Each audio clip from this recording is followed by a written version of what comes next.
En la W hablan los ministros. El señor ministro de la Defensa, Iván Velázquez, nos atiende a esta hora. Vamos a ser muy rápidos y concretos con él. Tiene agenda, pues, mucho más importante que una entrevista. Señor ministro, gracias por estar con la W. Buenos días. Buenos días, muchas gracias y gracias por la comprensión, que realmente es tanta la actividad que me queda poco tiempo para las entrevistas.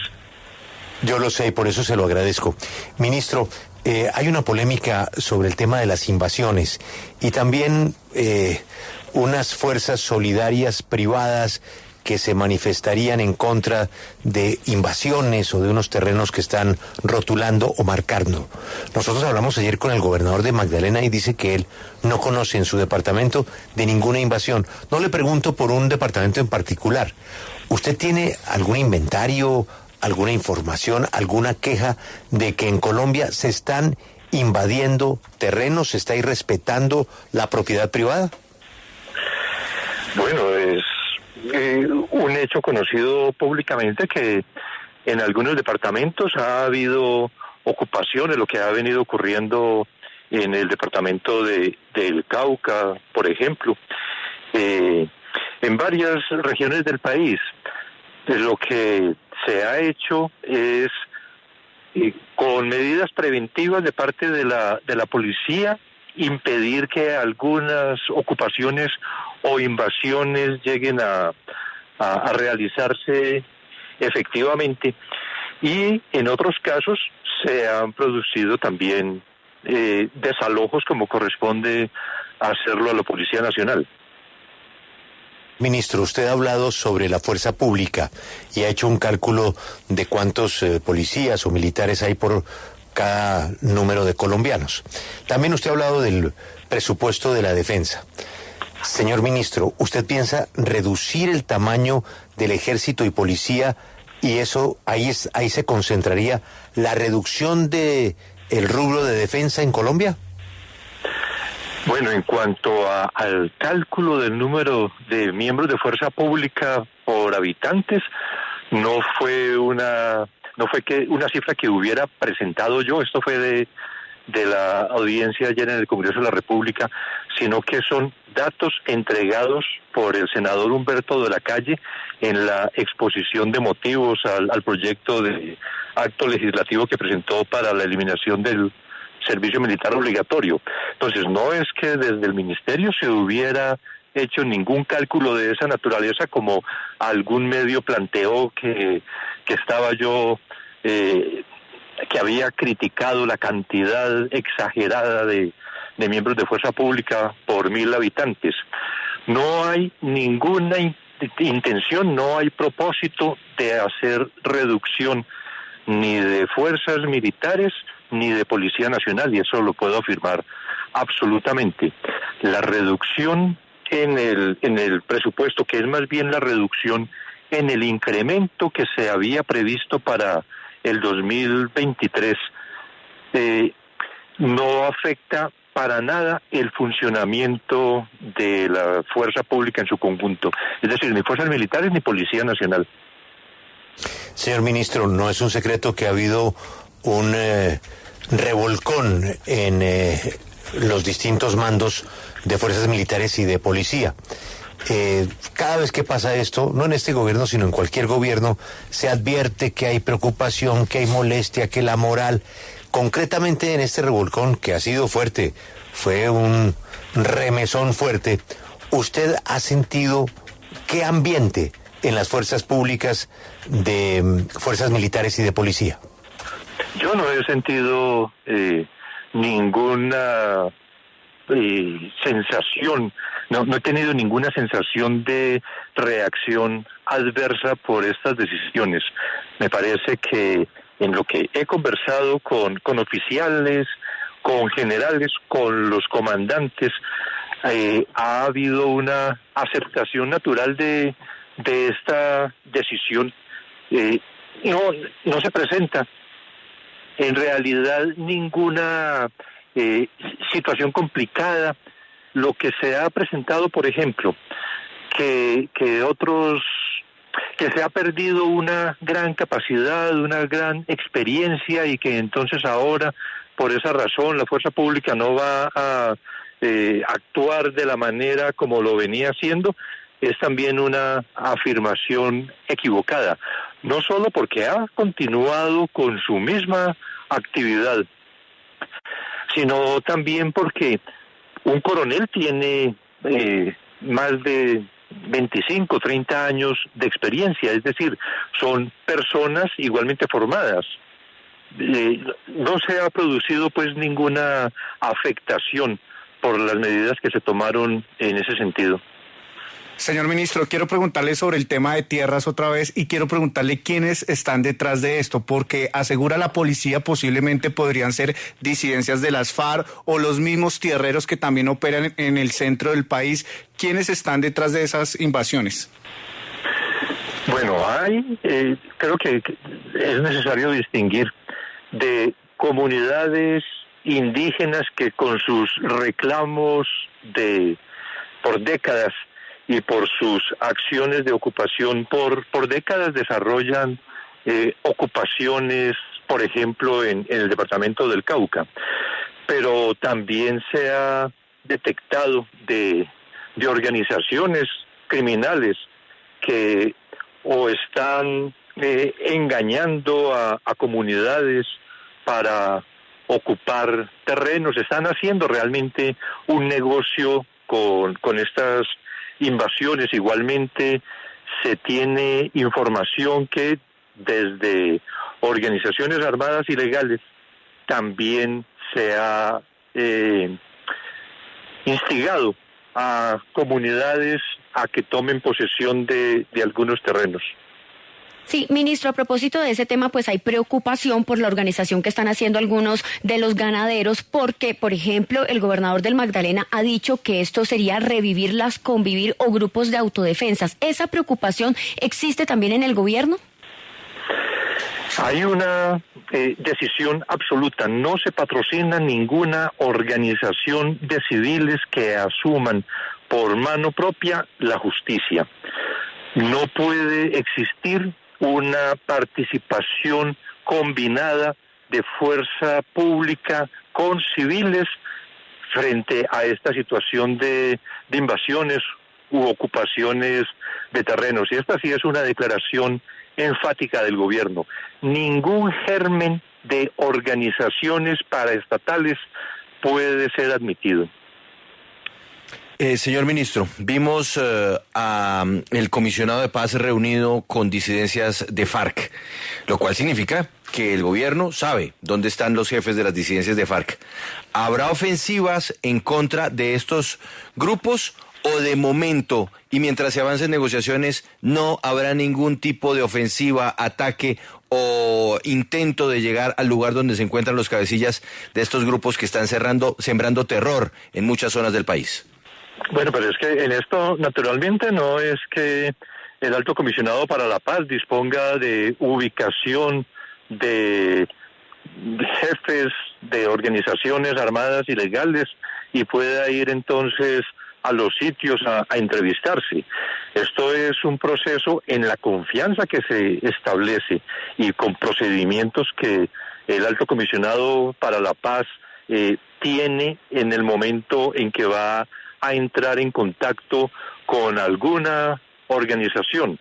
No puede afirmarse entonces que es que el gobierno tenga la ubicación de estos jefes o comandantes, sino que para la reunión específica que establecen los contactos y tienen los mecanismos de seguridad, entiendo, tanto el Alto Comisionado para la Paz como los jefes de las organizaciones que se entrevistaron con él. En cuanto a las acciones del Estado, hemos dicho que no cesan las actividades, que las fuerzas militares tienen la instrucción de seguir actuando de manera permanente, muy activas, con toda la decisión, que esto no significa el hecho de que estén en conversaciones exploratorias, que va a disminuirse o a suspenderse el cumplimiento de un deber constitucional que tienen las fuerzas militares, y los comandantes están muy bien instruidos en cuanto a esas acciones que ellos tienen que continuar desarrollando. Señor ministro, hablando de las disidencias, quiero preguntarle sobre el caso de Iván Mordisco. En julio, el gobierno del expresidente Iván Duque anunció que el jefe de las disidencias había muerto en un bombardeo. Sin embargo, en los últimos días ha trascendido una información en el sentido en que este jefe de las disidencias podría estar vivo. Iván Mordisco, ¿está muerto o está vivo, señor ministro? Esto último que ha trascendido recientemente es precisamente por una afirmación del Alto Comisionado para la Paz. La información oficial en el gobierno es lo que ha sido transmitido por fuerzas militares de las acciones desarrolladas hace unos meses. La afirmación del Alto Comisionado solamente da cuenta de la posibilidad de que esta persona esté viva, pero seguramente por algún comentario, por alguna circunstancia que se presentó en alguna de las reuniones que tuvo el Alto Comisionado, pero no precisamente porque hubiera conversado, se hubiera entrevistado con esa persona. Ministro, le cambió un poco el tema. Ahora el representante David Racero anunciaba que no se usará el ESMAD durante las marchas contra el gobierno, pero quería preguntarle por una preocupación de la ciudadanía. ¿Qué va a pasar cuando en las marchas hayan personas armadas, como hemos visto en pasadas movilizaciones en la ciudad de Cali? ¿Qué va a pasar con el daño de los bienes públicos y privados? ¿Quién va a controlar eso o qué tienen planeado? Siempre es necesario que exista por la policía una fuerza disponible antidisturbios que sea utilizada como el último recurso cuando ya ha alcanzado niveles que no pueden ser controlados con la operación normal de los policías, ordinarios. En situaciones de esta naturaleza hay una responsabilidad que tienen las autoridades, hay una responsabilidad que tiene la policía en cuanto a la preservación de la tranquilidad, de manera que siempre, como se ha planteado por este gobierno, desde las acciones iniciales con gestores de paz y convivencia o con promotores de diálogos que se establezcan inicialmente para controlar situaciones, pero que en el momento en que no haya otra manera de ser controlados, pues naturalmente que tiene que intervenir esta fuerza disponible. Ministro, a propósito del remesón en las Fuerzas Armadas, que como decía Julio, pues siempre genera controversias, pero sin duda este es uno de los más grandes que se ha realizado. Y usted decía que los coroneles tienen experiencia, que llegan otras personas con experiencia, pero hay áreas muy especializadas y en las que históricamente las Fuerzas Armadas colombianas han sido muy fuertes. Hablo de la inteligencia. Y hay muchas preocupaciones sobre lo que esté pasando hoy en inteligencia al interior de las Fuerzas Armadas, porque salió mucha gente que tenía mucho conocimiento, es un área muy especializada que depende de colaboración con agencias internacionales que manejan esa confianza a través de años de relaciones personales. ¿Usted puede garantizar que la inteligencia de las Fuerzas Armadas no se ha debilitado con el remesón que se ha realizado? Sí. Estuve precisamente antier, tal vez lunes o martes, ya no sé, en la DIPOL, mirando cómo es el funcionamiento tan robusto institucional de la inteligencia de la Policía Nacional, y que es precisamente en ese sentido. Una tarea de inteligencia, un organismo de inteligencia no puede depender naturalmente de una o varias o dos o tres personas que hayan estado al frente de esa actividad.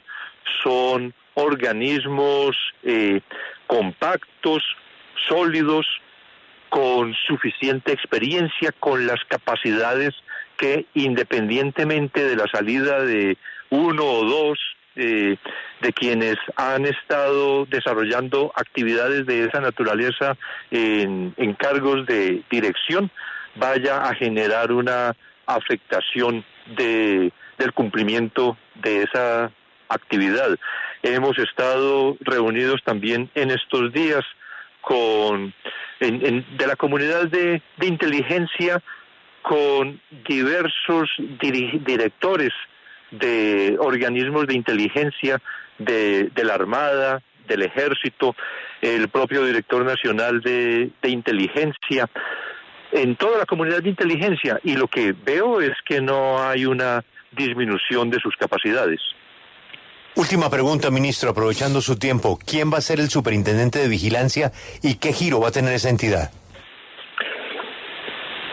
El superintendente acaba de ser designado. Me disculpa, pero en este momento se me escapa el nombre de él. Es Neider Alfonso Mansur. Exactamente, Alfonso Mansur. Sí. ¿Y ahí va a haber algún giro? Pues estoy para reunirme precisamente con él, porque es necesario hacer un examen de cómo ha sido el funcionamiento de toda la seguridad privada en el país, y ese es un balance que espero que lo tenga él pronto para examinar cómo es el funcionamiento actual y la adopción de los correctivos que sea necesario establecer. Pero ¿sabe usted algo del origen de la experiencia del señor Mansur? Sí, el señor Mansur pues ha sido, y es una de las razones de su designación, una persona que ha estado dentro de fuerza pública con experiencia, de manera que tiene la capacidad para estar al frente de esta superintendencia. Es además de la Asociación de Veteranos, como ya ha sido públicamente mencionado, pero confío en que precisamente por sus capacidades podamos establecer una dirección adecuada de esta superintendencia. Ministro, deseamos que le vaya muy bien a ese superintendente. No hemos podido identificarlo muy bien, pero ya usted lo tiene identificado como una persona con un recorrido en el tema. Aprovecho para agradecerle su tiempo y desearle muchos éxitos y una Julio, feliz mañana. ¿En qué quedó lo de la comprensión de que el ministro tiene que atender otras cositas? No, esto es imposible, Alberto, es imposible aquí respetarle el tiempo al ministro. Es realmente imposible. Pero porque... Julio, muchas gracias, pero sí debo abandonarlos de una vez. Muchas gracias, Julio. Gracias, señor ministro. Esta es la W y este es el ministro de Defensa.